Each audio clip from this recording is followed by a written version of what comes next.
नमस्ते मित्रों, जय श्री राम, जय रेवत।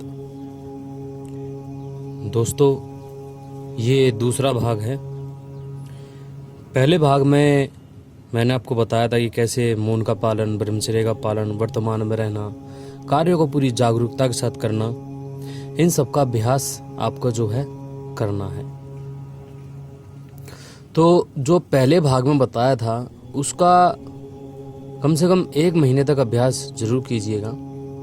ये भाग 2 है।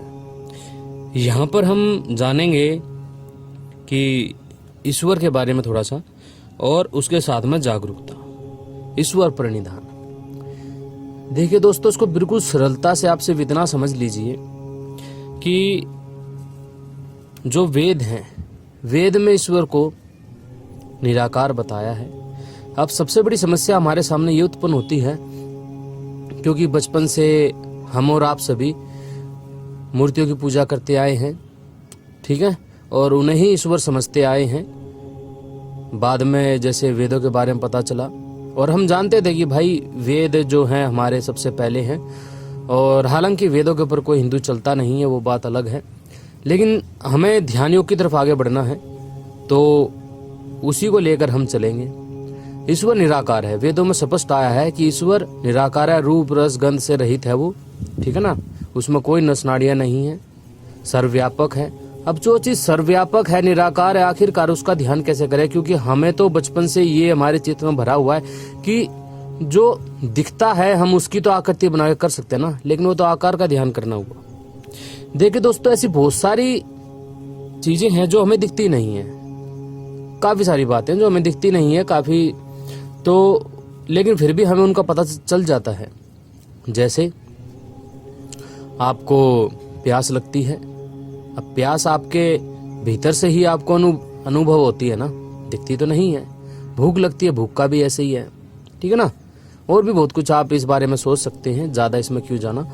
तो ईश्वर के बारे में सिर्फ आप इतना कीजिए अभी के लिए कि ईश्वर सर्वव्यापक है। अपने मन में सिर्फ हमें एक भाव बना के रखना है कि ईश्वर सर्वव्यापक है, ईश्वर हर पल आपको प्रत्येक कार्य करते हुए देख रहा है।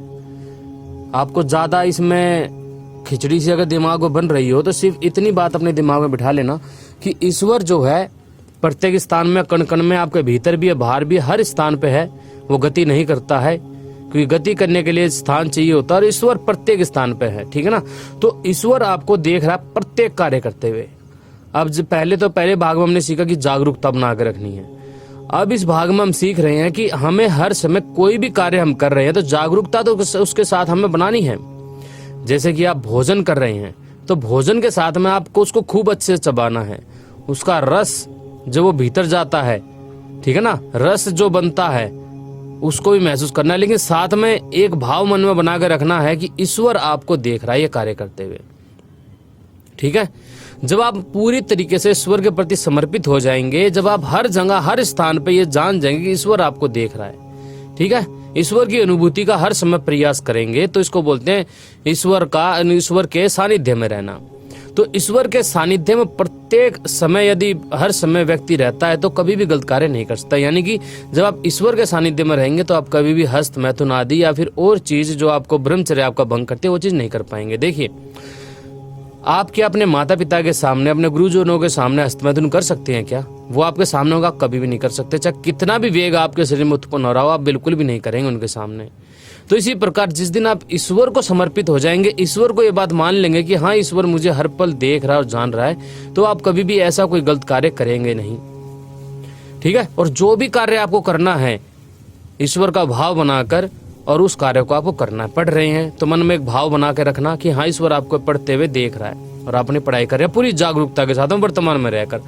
देखिए, चीजें कहने में कितनी आसान लग रही है ना, जब आप इसको करने का अभ्यास करेंगे तो आप पाएंगे कि आपने जैसे ही ये अभ्यास करना शुरू किया कि हाँ ईश्वर मुझे देख रहा है, आपने एक भाव बना लिया मन में कि ईश्वर आपको ये काम करते हुए देख रहा है, आपने जागरूकता बनाई, कुछ देर बाद आपका विचार जो है वो भाव हट जाएगा और विचारों में आप कहीं खो जाएंगे। फिर तुरंत आपको होश में आ जाना है, जागरूक हो जाना है। जैसे ही आप होश में आएंगे वैसे ही विचार हट जाएगा, ईश्वर का भाव आ जाएगा और आप कार्य में लग जाएंगे।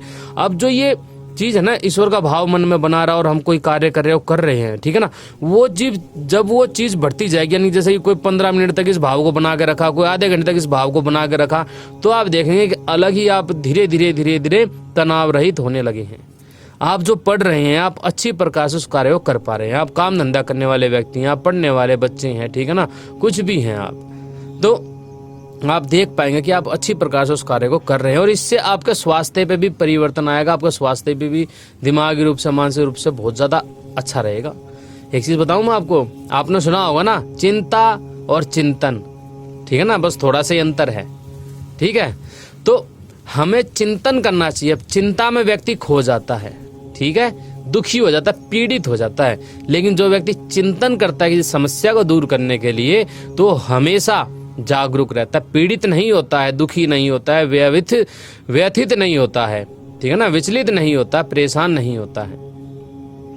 तो भाव ईश्वर का बनाकर आप कार्य करेंगे तो आप अच्छे प्रकार से प्रत्येक किसी भी विषय पर चिंतन कर पाएंगे, उसको अच्छी प्रकार से कर पाएंगे बिना किसी समस्या। क्योंकि व्यक्ति जो चिंताएं करते हैं ना, रक्त दूषित होता है, रक्त खराब होता है हमारा इन चीज़ों से, और शरीर में काफ़ी ज़्यादा रोग आते हैं इन चीज़ों से। तो आपको इन चीज़ों का, इस चीज़ का अभ्यास करना। अभी हमने दूसरे भाग में सीख लिया कि हमें ईश्वर के सानिध्य में रहना है प्रत्येक कार्य करते हुए, ठीक है। पहले भाग में हमने सीखा था कि हमें हर समय जागरूक रहकर कार्य करना है। जब उसका अभ्यास हो जाए तो ईश्वर को जोड़ लें इसके साथ में, ईश्वर आपको हर पल देख रहा है। तो ये हमारा दूसरा भाग हो गया दोस्तों। अब जो तीसरा भाग अपना आएगा अगला, उसमें हम भोजन के बारे में जानेंगे। आखिरकार स्वस्थ रहने के लिए हमें भोजन कैसे करना चाहिए। आपको ताकतवर बनना है, स्वस्थ रहना है, भोजन की उसमें उपयोगिता है। जरूरी नहीं कि आप काजू बादाम आदि या वो खाने को मिले, बहुत ही ज़्यादा दूध खाने पीने को मिले, वो बताऊंगा मैं आपको भोजन के बारे में, अगले भाग में आएगा, क्योंकि सब कुछ ध्यान से संबंधित चल रहा है, ठीक है ना। और मैं आपसे वादा करता हूँ, यदि आप इन चीज़ों को करेंगे तो आपका जो ये समस्या है ना, काफ़ी सारी हो गई, हमारा सपन दोष खत्म नहीं हो रहा, हमारा वो खत्म, आपको प्रयास करते रहना है। प्रोफेसर राममूर्ति जी एक बात कहा करते थे, हम 1 बार गिरे, 2 बार गिरे, 10 बार गिरे, 20 बार गिरे, बार बार गिरे, लेकिन आखिर में उठ खड़े हुए। प्रयास करना कभी उन्होंने बंद नहीं किया। और दमे का मरीज, जो कि उनको दमा था, राममूर्ति जी को, ब्रह्मचारी राममूर्ति जी को दमा भी ठीक किया और दुनिया के सबसे ताकतवर व्यक्ति मिले। हालांकि वो बचपन से उनको ये शिक्षा प्राप्त होनी शुरू हो गई थी, तभी वो इतना सब कुछ कर पाए थे।